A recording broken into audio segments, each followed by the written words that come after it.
పునర్జన్మల మీద క్వశ్చన్స్ వచ్చినాయి, పునర్జన్మల మీద డిస్కషన్స్ పెట్టారు. ఎవరో ఒక రెవరెండ్ పాల్ గారిని పిలిచారు. నేను రెవరెండ్ పాల్ గారు టీవీ 9లో కూర్చున్నాను.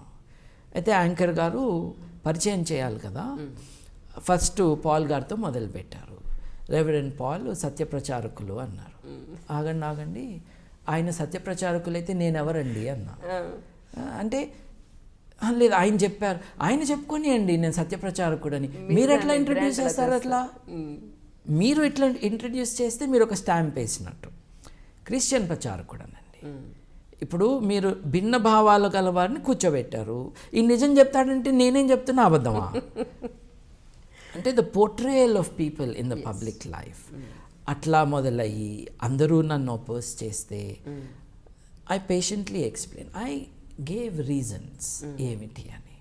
అంటే మనిషి మళ్ళీ పుట్టే అవకాశం లేదు.